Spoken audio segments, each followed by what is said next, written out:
Hello শ্রোতা বন্ধুরা, কেমন আছো প্রত্যেকে? আশা করছি প্রত্যেকে খুবই ভালো আছো। আমি প্রতিমা, আমি তোমাদের সাথে নিয়ে চলে এসেছি দারুণ একটা হরর স্টোরি শেয়ার করার জন্য। তো চলো আজকে হরর স্টোরিটা শুরু করা যাক। আর তার আগে বলে রাখি, এরকম নতুন নতুন ভিডিও পেতে হলে আমার চ্যানেলটিকে সাবস্ক্রাইব করে দিও আর কমেন্টে লিখে যাও তোমাদের কোন ধরনের স্টোরি সব থেকে বেশি ভালো লাগে। তো চলো আজকে স্টোরিটা শুরু করা যাক। আর আজকের স্টোরিটার নাম আশা করি তোমরা থাম্বনেল দেখেই বুঝে গেছো, কালো পালকি। সময়টা হলো 1895 সাল। বর্ধমানের কাছে একটা ছোট্ট গ্রামটির নাম কাশীপুর। গ্রামের শেষে একটা পুরনো রাস্তা ছিল, যেটাকে সবাই বলতো পালকির পথ। কারণ আগে জমিদারের বাড়ি থেকে ওই পথ দিয়েই বউদের পালকিতে করে আনা হতো। কিন্তু একটা ঘটনার পর থেকে সেই পথ রাতের বেলা বন্ধ হয়ে যায়। গ্রামের লোকেরা বলে মাঝে মাঝে গভীর রাতে একটা কালো পালকি সেই পথে চলতে দেখা যায়। পালকির চারদিকে লাল কাপড় ঝুলে থাকে। ভিতর থেকে শোনা যায় আরও কান্নার শব্দ। এই গল্পটির মধ্যে এটি ছিল গল্পটির কারণ। তো চলো এবার আমরা সরাসরি আসল গল্পে ঢুকে পড়ি। নবীন ছিল গ্রামের স্কুল মাস্টার। সে এসব ভূতের গল্পে বিশ্বাস করতো না।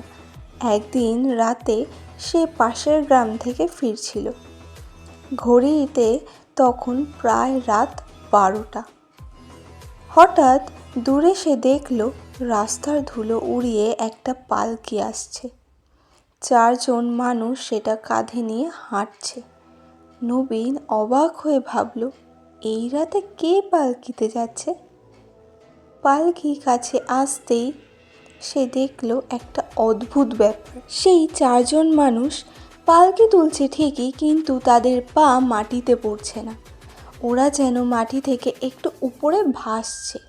নবীনের শরীর ঠান্ডা হয়ে গেল। পালকি তার সামনে এসে থামল। ভিতর থেকে ধীরে ধীরে একটা হাত বের হলো, সাদা, খুবই ফ্যাকাশে। তারপর একটা মেয়ের কণ্ঠ, মাস্টার মশাই, আমাকে নামিয়ে দাও। নবীন ভয় পেলেও সাহস করে কাপড়টা সরালো। মুখটা অদ্ভুত ফ্যাকাশে।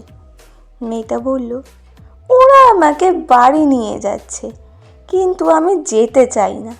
নবীন বলল, আপনি কোথায় যাবেন? মেয়েটা ফিসফিস করে বলল, শ্মশান।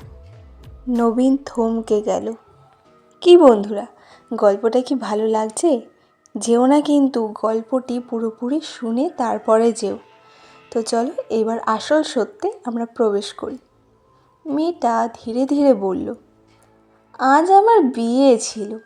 পালকিতে করে শ্বশুর বাড়ি নিয়ে যাচ্ছিল, কিন্তু মাঝপথে ওরা আমাকে শ্বাসরোধ করে মেরে ফেলেছে।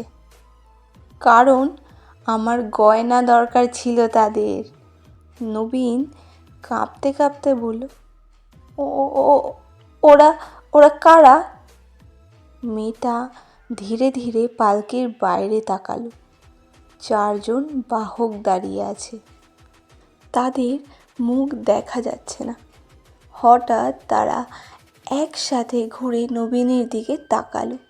আর তখনই নবীন দেখল তাদের চোখ নেই, শুধু কালো ফাঁকা গর্ত। সময়টা ছিল একদম শেষ রাত।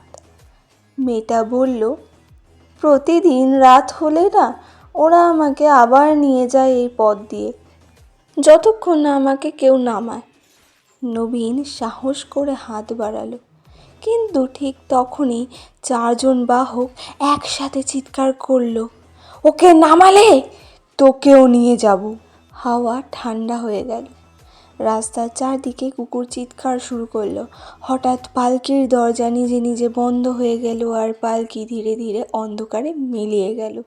পরের দিন সকালে গ্রামের লোকেরা রাস্তার পাশে নবীনের জুতো পেল, কিন্তু নবীনকে আর কখনো পাওয়া যায়নি। সেই রাত থেকে মানুষ বলে, কালো পালকিতে এখন 2টো কান্নার শব্দ শোনা যায়, একটা নববধূর আর একজন স্কুল মাস্টারের। গল্পটি তোমাদের কেমন লাগলো আমাদেরকে কমেন্টে জানিয়ে যেও, আর চ্যানেলটিকে সাবস্ক্রাইব করে যেও, আর ভিডিওটিকে লাইক করতে ভুলে যেও না।